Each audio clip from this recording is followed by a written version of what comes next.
Hi, my loves. Sheree Lady Girl from around the way, where we have culture, conversation, and community. And in today's video, I'm coming to you with some very quick commentary about a video I saw. Now, I must have rehearsed my lines 1,000 times until I had them memorized. Okay, I'm a Patti LaBelle fan. And I love to get into the old tea, the old messy drama of it all, because these are the icons that we still have today. And so, of course, I had to come in with some quick commentary about your girl Patti. Apparently, she's very upset about a new documentary that's going around about about Luther Vandross, pretty much painting her out to be a villain for outing him as gay on Andy Cohen's, Watch What Happens Live. Now, if you remember this moment, I think we were all kind of like, oh my gosh, she's just saying this so cavalier.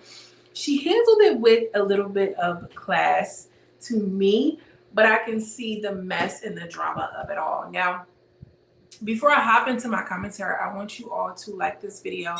Like this video, it lets the algorithm know that you are enjoying this type of content. It really kind of helps the channel grow. And I'm asking you so very nicely, so go ahead and get that done for me, sister. And let's just get into the video. Back then, if he was gay, the thought of, quote, coming out, that he couldn't bear it. He'd rather be alone than have that stigma attached.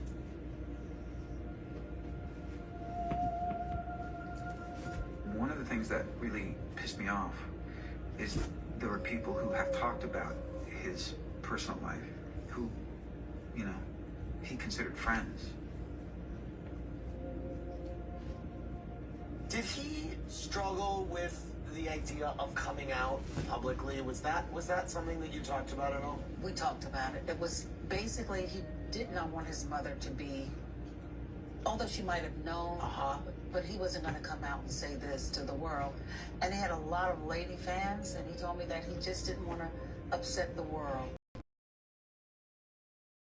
Okay, so as you can see, girl, they is over here dry shading and dry snitching on Patti LaBelle, saying they thought that she was her friend and this, that, and the third, and why would she say anything? I mean, honestly, I feel like if you were in that moment, you recognized and you understood that what she was doing was maybe a little bit shady, but I don't think that she was betraying his trust, because we all knew that there was something, a little something about Luther. And that's what everybody is saying. To paint him out as a villain, or paint Patti out as a villain, is a little bit of a stretch to me. However, as far as me, my house, my best friend better not ever say a motherfucking word. I don't care if I'm here today, going tomorrow. Don't say nothing about nothing. Okay? If I go, so do them secrets. Don't ever tell nobody. But and then she said she mentioned his mother. I don't think that Luther died before his mom. So again, it makes me wonder, was she doing that to be messy? It really wasn't her place to say. That's where it was. It wasn't her place to say.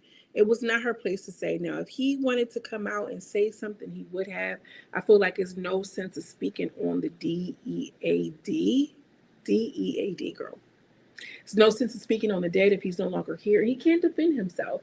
Now, y'all all in here, sitting in this documentary talking about his little rendezvous and he didn't believe in this and da. Because I'm sure that there was marketing involved, right? He was a gay man, and so his large core audience was Black women. He didn't want to come out as that, because that could possibly mean that those love songs don't mean anything, and the checks stop coming in. I think that we find that issue with some of the artists who are gay today. Like, how do you really sing these songs? Duran Bernard, he's a phenomenal vocalist and musician. I don't think that the music industry as a whole have found a place for them to come together and understand how to market that. So, I mean, he also came out in the 80s. You know what I mean? It wasn't like gay people weren't on the scene, but it wasn't nowhere near as widely as accepted. Was Patti a villain? I don't think she was a villain. I think she just ran her mouth too much. I would be pissed off too. But if I was Luther's family, I would be pissed off as well, because ain't nobody tell to go run my business after this man is already dead. I didn't need you to do that. I want to know what y'all think. Patti has been shady over the years. Nice gowns, beautiful gowns. I'm wondering what you guys think about this. Would you be upset if your best friend came around and told your secrets after you was already in the upper room? Or do you feel like they were calling truth to power after a time that you had long gone and affirming you in your moment? I don't know.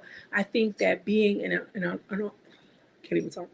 I think that being in an authentic space is so important for us as Black people, as Black women specifically. And that's where I'm at in my life. I want to live in an authentic version, and subscribe to the channel if that's the movement that, and subscribe to the channel if that's the movement that you are going towards, because that's what we'll be doing. That's how we'll be giving it up over here. And stick around. But I do want to know what you feel about Patti. Should she be upset that they upset that she outed him when he already went to the upper room? Or is it just like, girl, it's one of those things? Let me know. Drop down in the comments. As always, I'm sending you much love and much light. And I will see you in the next video. Peace.